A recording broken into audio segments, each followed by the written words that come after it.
paper or something that you know you're going to have to do in there, talk to them. Sometimes they'll let you do it, a little early.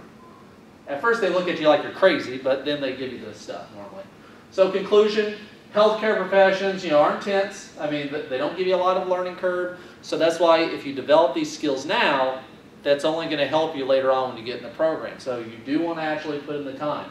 I mean, a lot of times, you're either going to sink or swim.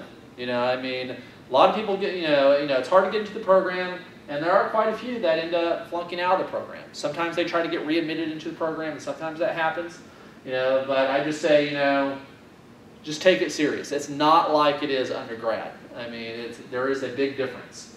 Of course, prepare now, or learn the hard way. One of the things that I want to show you real fast is a couple of the resources that I gave you on there. So, and I hope that you will consider actually using some of these, especially if you're going in that field. So let's see. Let's try this one first.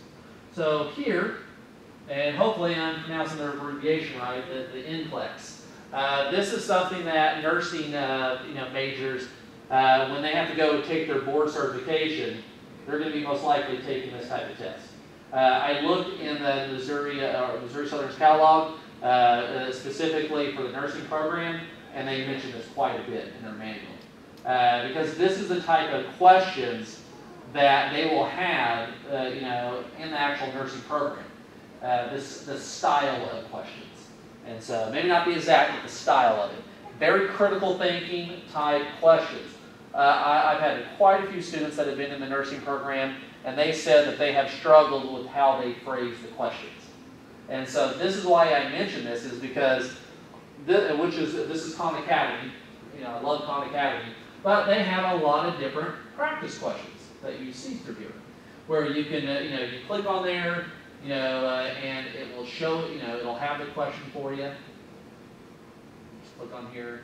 And so it'll have the question so you can see how it's phrased, and then you can try to choose the right answer, and you can keep, trying until you get it right. So I would encourage you, before you get into the nursing program, is practice on this. I mean, obviously you're not going to know everything on there, which you're not supposed to, but at least can give you an idea of the type of questions you're going to encounter. And that, I think, is beneficial. So like if you're going to get into the nursing program, you're going to start in the fall, maybe this is what you do during the summertime. Start practicing a little bit, just so you kind of have an idea of what you could be encountering. Also, on here, this is the manual, and I'm going to show you here. This is the manual if you're getting into the dental hygienist program.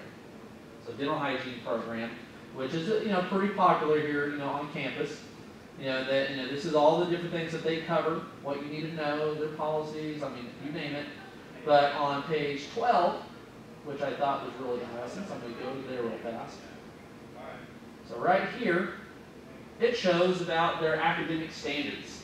Most of us are used to, what an A is, a 90, 90 and above. Not with their program, 92 and above. So 92 and above, you can see kind of right in that area right there is where you have it. If you want to get a B, look at that. 91 to 83. That is the range for a B. 82 to 75 is a C. So in order to get a C in those classes, you have to have a 75 or above. That is something that is different. You don't see that. And if you make a 74, you got a D in the class. And I've seen this happen quite a bit.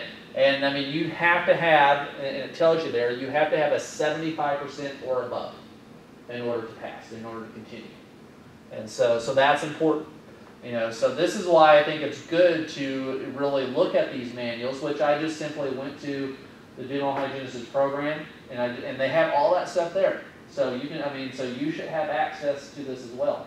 You can go and click on there and look at all their procedures and requirements. I can tell you that the grading scale, what you see here, is very similar to the nursing program. They have a different scale as well. Should be very similar to this one. So and now one of the things that they had, which I heard they're going to change this, nursing program. If you fail one class that semester, you have to you basically you fail all your classes, because they do things in blocks.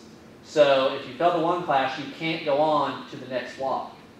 And so even though you may have a C in the other ones, you're out. And then you have to reapply to the program, and hopefully you get in. And then if you do, then you start over on the same block, even though you already passed 4 out of those 5 classes.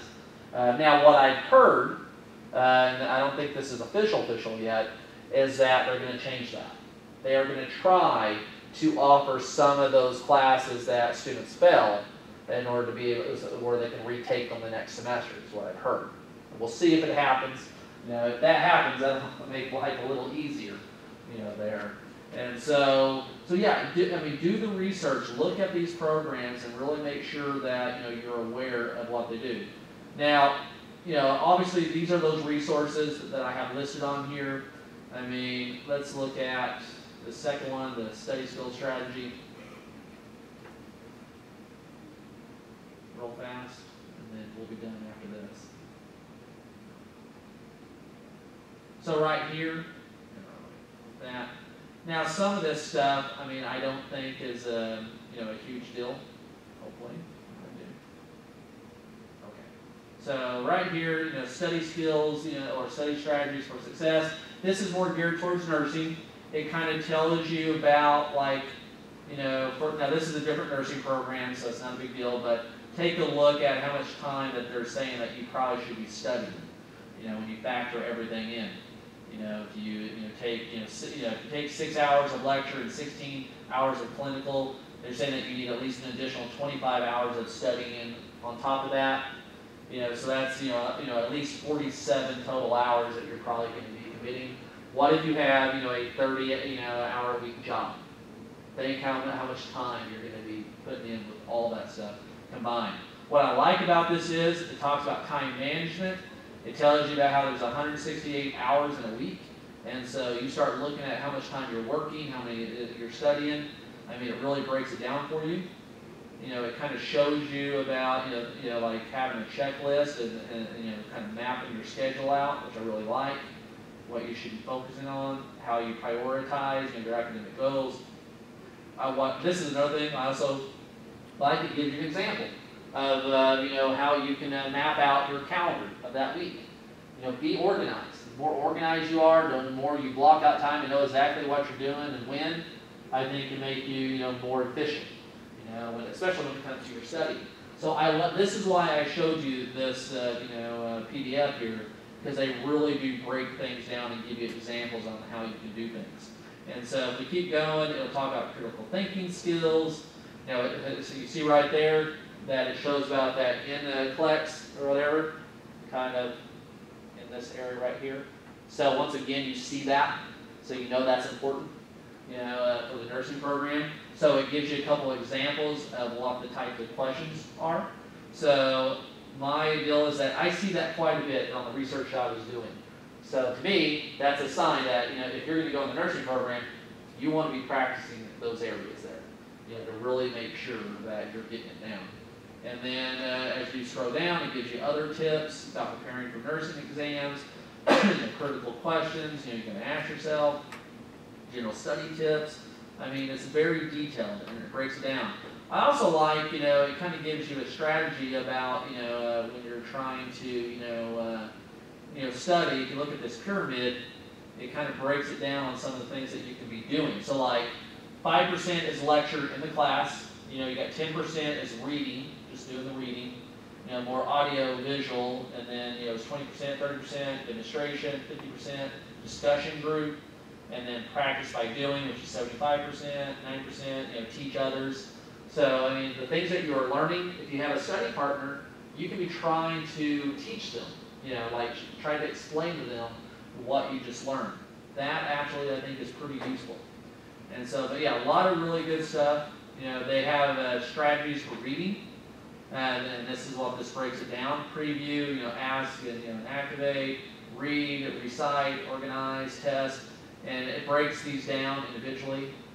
And so it really kind of, I mean, this is just a great, you know, PDF that I would encourage that you look at. Test anxiety, how to reduce that. So hopefully you will take advantage and look at those resources that we have. That should be it unless you have any questions. I mean, there is an evaluation form that I'd like for you to fill out, and then we are done. So, any questions? Okay.